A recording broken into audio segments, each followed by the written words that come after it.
Hello and welcome to MCR History Talks, a podcast created for the Manchester Literary and Philosophical Society, brought to you by PhD students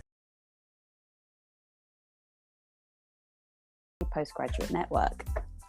And this week, tourism. In those weird summer months where we're given the freedom to travel, and yet some of us are still feeling a little cautious in these current times of coronavirus. So this week, we'll be asking, what is Manchester's relationship with travel, tourism, and the heritage industry?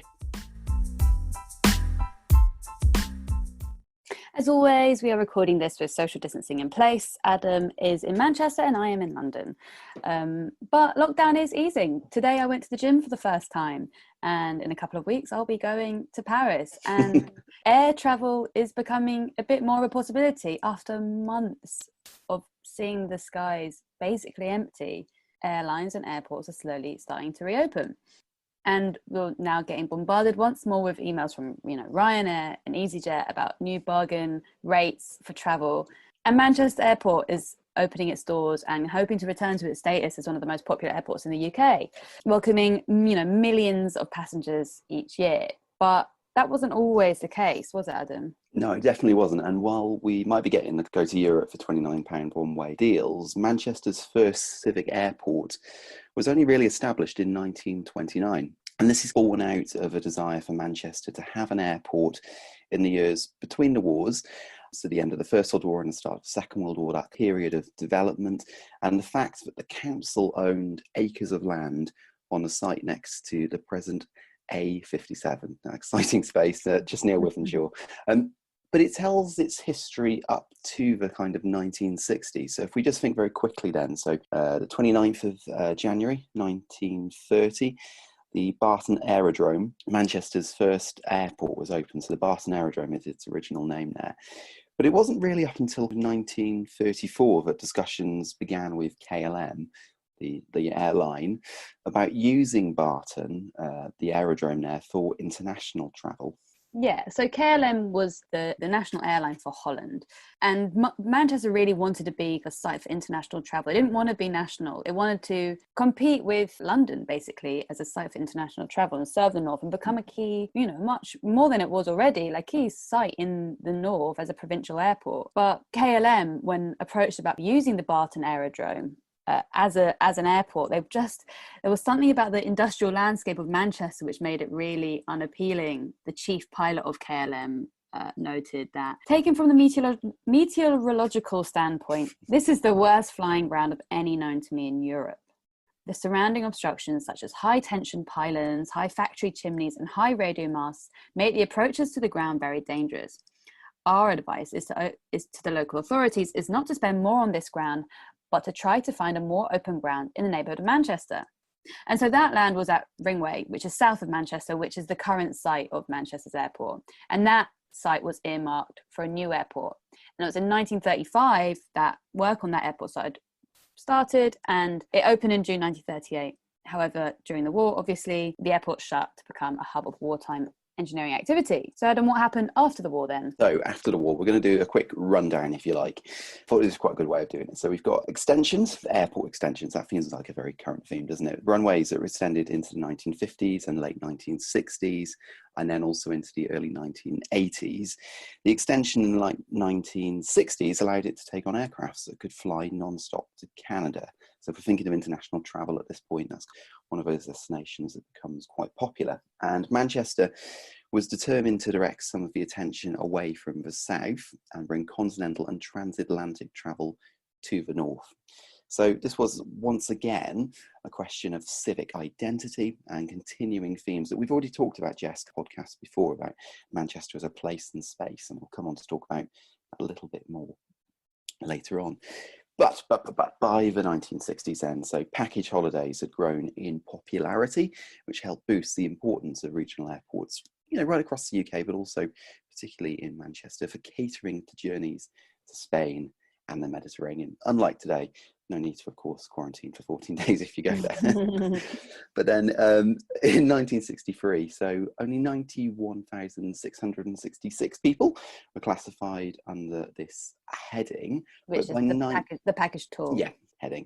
But by 1970, this figure had grown to just over 500,000. So we can see kind of a growth in passenger numbers. But then if we fast forward 10 years, 2 million passengers were now on these kind of inclusive tours to package holidays. So if we start then to think within 1960, there were only 860,000 passengers at Manchester Airport. But by 1981, there were 4 million. So we really have one of these engines of growth, to use one of those economic terms, for an area. We've got an airport that literally is quite doubling its numbers very quickly. And I think airport history sounds a bit banal and inane, and for only those interested in airplanes, people who are standing half a mile away from the airport looking at the planes coming in and landing. But airport history really is a site for so much change. There's a current historian called James Vernon, who's a huge historian in modern British history, who looks at the history of Heathrow Airport. Airports encompass changes in employment, changes in cultural patterns, changes in social history.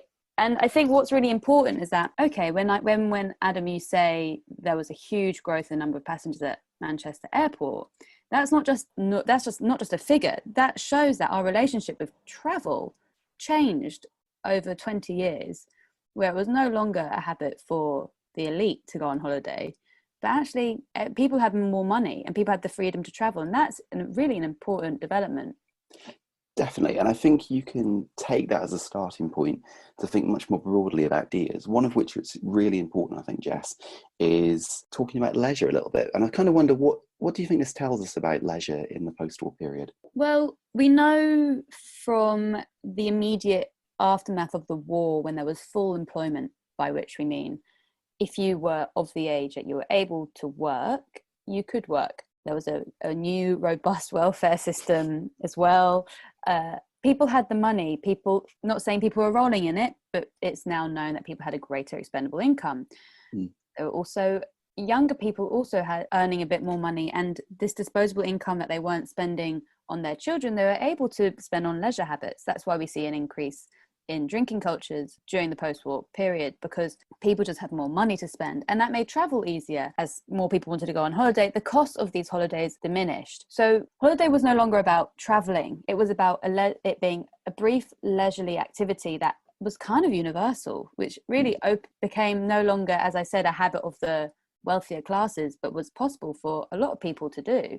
Of course, international tourism was really important, but not everyone could afford to fly, and we can't overlook those sites of heritage in the UK, which still attract thousands of tourists each year, particularly old estates that are usually run by English Heritage and the National Trust. And so to discuss heritage further, we sat down with Jamie Farrington from the University of Manchester. Hi all. Hello. Oh. I am now recording. Right. Jamie, can you tell us just a bit about your research?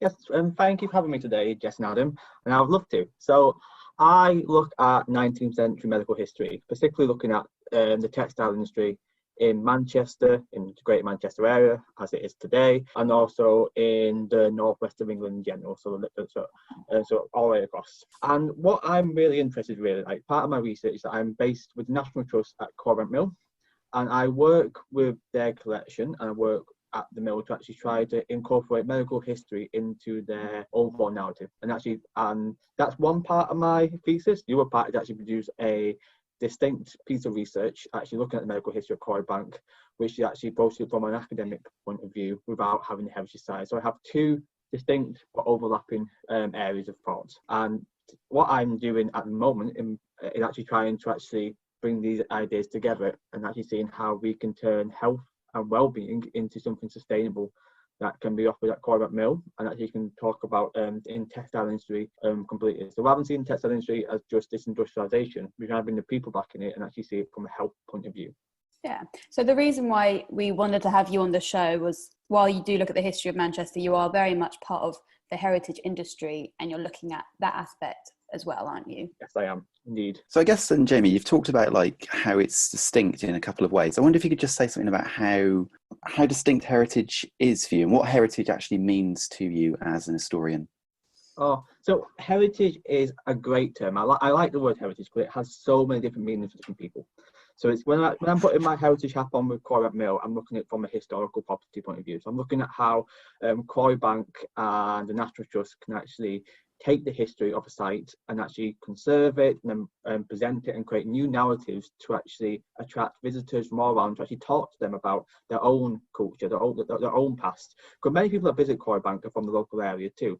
People actually come far and wide themselves, but we get a lot of Manchester-based visitors. And these people might be related to not maybe the people at Quarry Bank in the 19th century, but maybe to actually factory workers and textile workers that live in Manchester at the time.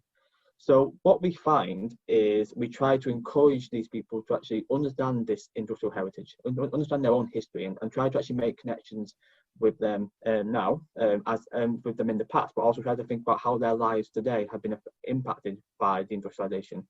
So like part of what I have done with the Healthy Profit exhibition, which is one of the aspects of my research, is actually try to help link how modern day working affects health and how that compares to mill work. So trying to actually bring in this narrative of like health and well-being today and how that differed from what was happening in the past. But one thing I really like about heritage is that even though I talk about it quite in from the historical heritage property point of view, heritage has this meaning for anyone. It can be quite intangible. Each different person has their own relationship with heritage, and trying to understand that relationship is all part of the game for me, really. Trying to actually understand how heritage is so broad and so personal to a person, rather than just being this broad overarching story. Exactly, and it's quite fun, isn't it? Because sometimes we can see the heritage sector as an elite form of leisure. You have to be a National Trust member to visit a lot of their properties, but really in particular Quarry Bank and the Style Estate, they are the history of workers. Yes. Could you just tell us a bit more about what Quarry Bank Mill is and the Style Estate is and what it is now? Yes, of course. So Quarry Mill is probably the oldest still working textile mill in Europe. So that is one of its unique factors. And the National Trust has, since like the 1950s, when they actually took ownership, really, has been working to conserve the mill, to keep it running and keep it up to date, to actually allow visitors to have an authentic experience, or near as authentic as possible, of textile work at the time. So you can visitors can go to the mill, they can actually go on the mill buildings, and they actually get told the story of Quarry Bank and its owners, the Gregg family, the workers at the mill, and see all the different aspects of their lives there. However, it also tells a much broader story of textile work in England and also Wales and Scotland during this period. It tries to bring in different relationships and actually try to make people understand that this Quarry Bank is not just a singular place, but it's part of a much wider nationwide context. And that is one thing that is really important for Quarry Bank. And the National Trust are going further now. So rather than just trying to see how heritage can actually talk about the past, they're trying to think about how they can use the property to actually engage in different ways. So they realise they have lots of like area and space, and a lot of the properties have this sort of same sort of aspects, and they're actually trying to encourage people to do different activities like walking, rambling, outside yoga, lots of different things they can actually do to actually encourage well-being today, which may not necessarily have a direct link to the history of the site, but it's kind of actually moving the heritage on. So rather than seeing these heritage sites as like fixed in time and being a historical point of view, these things as living places. People actually come to them, and the heritage of the place is actually still going. So today, when visitors go to the site, the mill is not the same mill as it was 200 years ago when it first opened, but it's still Quarry Bank Mill, and it still has a new history. These people may not be workers, but they are still just as part of the mill's history. And say it's still around in 200 years, you can actually talk about how the National Trust comes about. Actually, Jamie, that's a really fascinating point, because when you were talking then, the thing that came across to me was when you were actually talking about the role of a National Trust as well in this. So talking about it, and I'm going to hold my hands up here, like when you said in the 1950s, I was quite shocked at that, actually, the National Trust being involved in a mill at that time, because I've kind of got this image in my head, and this could be a very wrong image, but stately homes is basically a National Trust staple. Completely, you know what you mean, yeah. So I'm really interested then in when you say, the National Trust has had a role in running this estate. I wonder if you could just explain a little bit more about how the National Trust is involved then. Yeah, so the National Trust took over like ownership from it was the Gregg family. The Gregg family continually owned that property up until around 1950, from like 1785. They actually had to continue ownership from that point, and they took over it. And for a while, it was not open to the public. It was eventually made into a museum by 1970. It took them a long time to actually make it, renovate it, and actually present a new story. But since that point, they have been taking the opportunity to actually engage with the local surroundings, because the National Trust don't just own the mill, but they also own the actual whole area, including the village itself and all the properties. So they actually have people living on site who live there that have been tenants of them for 60 plus years now. So they actually have a whole deep relationship with the people around them. They actually own the churches and all that area too. So the National Trust are in a way also landowners. They actually work as landlords. They actually have to engage with local people. It's not just about running the mill itself. It's about trying to actually run this landscape and actually try to make sure that everyone around the landscape is actually happy and content to live there. So they do a lot of work to maintain it. So you can sort of see that. So you sort of see people that actually live in the cottages also volunteer at the mill. They try to actually engage people as much as possible in that local community. They have created the community that the Greggs created in the 19th century. The National Trust are now maintaining and actually growing themselves. So it's continuation of the past. And I think that's so important as well, because often we think that the National Trust, kind of a highbrow society, as I said, membership can be really expensive for the National Trust unless you're a student. It is a lot of money. And it seems like they own these sprawling estates which very few people can access. But actually, as you say, they still play an important role. Why do you think it's so important that we continue to have organisations such as National Trust? I realise that they fund half of your research, Yeah. But why do you believe it's such an important organisation? So, not on a personal level, not from what I gained from them personally, but these properties have been bought by this charity. The charity actually have been able to actually buy these properties up, and otherwise many of them will actually go into disrepair and fall apart. You can you look into Manchester. So Manchester, like the Cosmopolis, the first industrial city, a lot of the old mill buildings you see now are being converted into luxury flats and apartments, and that's a good purpose for me. It's always important to actually try to incorporate, rather than actually knocking these things down and building new. It's nice to see them still in the landscape. But where the National Trust is different, including its role as a heritage organisation, they're able to maintain these stories, these narratives, which people who maybe don't have a historical background, people that say aren't able to spend their days researching history or actually looking at these sort of things, they have a window into the world.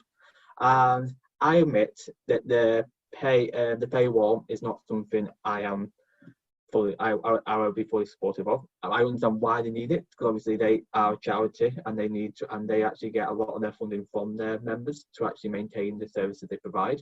But one thing I know that the National Trust do to actually negate the paywall is that they open the grounds up for free. So properties may be to actually renter you have to pay, but the entire grounds of each estate you can actually walk around free, and all the actual natural coastlines and actually forests, they're all free as well, and they maintain them for people as well. So there's things that aren't just properties that the National Trust are in charge of, and it's a much broader picture. Yeah. And it's interesting when you say that as well, Jamie, because one of the things, and we talked about this in our last episode, and we're recording this at the moment on Zoom again, so we're sticking in line with being socially distanced. But I wonder if you could just say something about how the impact of COVID has had on the heritage sector as a thing and itself, also your experiences as well. We're doing this at the moment virtually. How have you carried on your research and also work of the estate? No, it has been difficult. I mean, and the National Trust has admitted, and I've been very upfront about the difficulties they have faced with the COVID situation. On the 2nd of May, the BBC reported that the National Trust had lost 200 million so far since being shut down for lockdown, and that is only growing. The trust is reopening properties now, and things are starting to actually emerge, but obviously it's not going to be the same way. And they don't know, they're probably not fully aware of the future there, so they are going to do what they can to keep things open. But they have been very honest from what I can tell. And I don't actually work for them, so I can't actually know the inner workings about. But from what I can see, they are doing what they can to negate. They want to keep these properties open, and they want to actually preserve them. Because obviously, their motto is it's forever for everyone, and that is the whole point. Everything they do is about conserving these properties, so anyone in the past, present, and the past, everyone in the present and the future can actually enjoy them. And I think that's so important now when international tourism is curtailed or less appealing. Mm-hmm. The staycation has acquired increasing importance, hasn't it? So will these National Trust properties. Mm-hmm. I have to say, I am not as worried about the National Trust but myself. I'm more worried for the smaller heritage venues, the ones that rely on indoor sort of finance and numbers to actually get their funding. And it's the smaller ones that maybe don't have the same sort of reserves to actually weather the storm. And I have friends working in the Heritage Lottery Fund, and they are getting lots of applications from these things, and people are having to close down that haven't come to light yet. And it's kind of like you expect it to happen. It's something that actually is a worry, and you would like to see it sort of like come about, and hopefully the government can actually sort of help out more. But at this moment in time, it's just still in the air. It's an unknown. But Jamie, what are the prospects for you in terms of getting back to Quarry Bank Mill? I am still kind of waiting. I am. So what I said, I have been told that people are going back to work. So people that have been on furlough at Quarry Bank are finally coming back. But I am not there yet.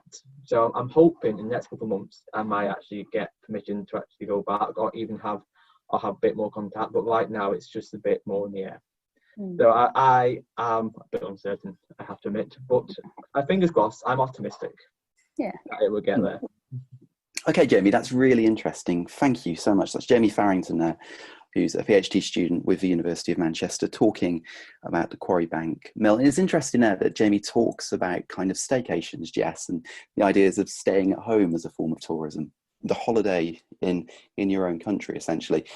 It's seen a growth in a number of different places and spaces, a theme we've talked about before, Jess. And one of those areas that's grown in terms of tourism is Manchester. So if we were to say tourism in Manchester, Jess, what kind of images spring to your mind first off? Well, yeah, like you say, we don't always associate Manchester being traditionally a site of tourism. Increasingly so, I think what comes to mind when we think of Manchester is these old industrial terrace streets, such as the site of Coronation Street. And, Coronation Street is emblematic of Mancunian life. And I think it's really attracted people to the area as a site of representations of industrial living that were popularized in the cinema in the 60s and 70s. Definitely, and that's the subject of an article by Peter Schofield, and I think it's quite useful if I just very briefly explain Schofield's article. Images, Hollywood representations, and media collections of images of Manchester particularly talks in kind of one of two ways. So the first part is to break down quite a sociological perspective on how heritage and heritage tourism has grown. And Schofield is quite useful, I think, in looking at different bits of it. So breaking down, we'll come on to talk about this in a minute, but quite a nice case study based in Manchester, based around ideas of space and place in the city and how that's been represented, but also looking at how that works in the sense of looking at the components of how areas of heritage have been marketed. So looking at kind of people, physical evidence, and kind of process elements, as he kind of terms it. So we've mentioned there Coronation Street, and kind of today you only need to go down to Salford Quays and you can book onto a corrie tour, well, you could in the pre-Rona days. But actually, popular films have also acted as a draw to places, including Rayburn County in Georgia, the site of the film Deliverance in 1972. Now, this is useful because it gives us a basis to start thinking about how tourism and heritage overlay one another here. So we have a representation of an area that drew in around 20,000 extra tourists per year and kind of an additional revenue of between 2 to 3 million. Now, today, if we think of the transformation of places like the Northern Quarter, which frequently look to things like New York as a scene set, and most recently the Crown's used it in this nostalgic view of the royals in the kind of 60s and 70s, and as we'll see in the new series, the 80s. So we have a reconstruction of space to create a particular historical period, space, place or time. And actually that acts as a draw to tourists. The amount of people who go around and will try and, capture pictures for Instagram of looking like film sets.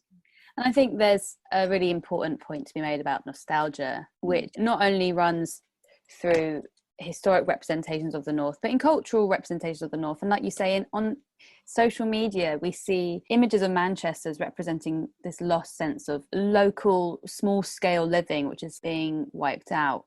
So nostalgia has been defined as not just a romantic idealization of the past, but kind of a painful longing to return to it. And how we use buildings in that sense is really important. Which buildings survive, which ones do not. Notable that the buildings that we've retained in Manchester, such as the Refuge on Oxford Road, and down the road the former Corner House Cinema, these are the buildings that we want to maintain a particular image of Manchester because they are slightly sexy. These are the sites that attract tourists.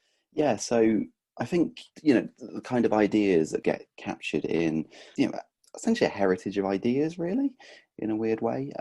It's trying to capture in something, in a tour, and something that you can go on, physically look at, and be guided through, of this tour of the North, basically Hollywood of the North, which encapsulates Manchester being captured in images, in films, in what we call cultural texts. So, not just kind of films and TV programs, but also novels and popular graphic images and those kind of things of an era. Yeah, so the Hollywood tour was the brainchild of Chris Lee, and it was born out of a joke that he made in 1988 that it would be a good idea to have a Hollywood coach tour in Manchester. But actually, the Corner House Cinema on Oxford Road picked him up on it, and the tour consisted of a 60-minute round trip on a coach, looking at the city and how it's been represented in Hollywood films such as Reds and Yanks. And at the end of the tour, there would be a screening of a film such as Love on the Dole, A Taste of Honey, or Murders in the Manchester Morgue. And I think, I know they sound really weird, don't they, as films today, but these films that have a footing in Manchester, but actually as a form of, a tour to run, or kind of, operation of a heritage item, it's actually relatively low cost.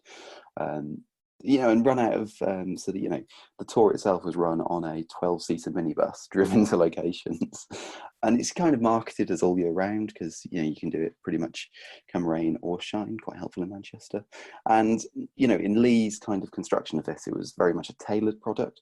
So he'd kind of tailor it to what the audience, the people coming on the tour were looking for themselves. And it wasn't the only tour.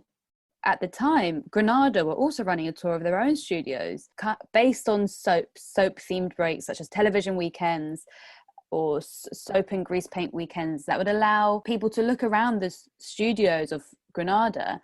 And it was Britain's only film and TV tour for a long time, and the Hollywood of the North tour was an alternate tourism attraction, which is what Schofield talks about. He thinks that this Hollywood of the North tour was an alternative form of tourism. And I think that's also really important if we cast our mind back to the start of this, when we were talking about thinking about Manchester as a place that's kind of got these, the mills of Manchester, those famous images. This is a very conscious disruption of that form of heritage. It's moving into spaces that aren't as frequently occupied at that point by people coming on heritage tours. And, and kind of the 1990s is this raft of moments associated with media tourism. And we've got things like the City of Drama Festival in 94, Boddington's Manchester Festival of Arts and Television.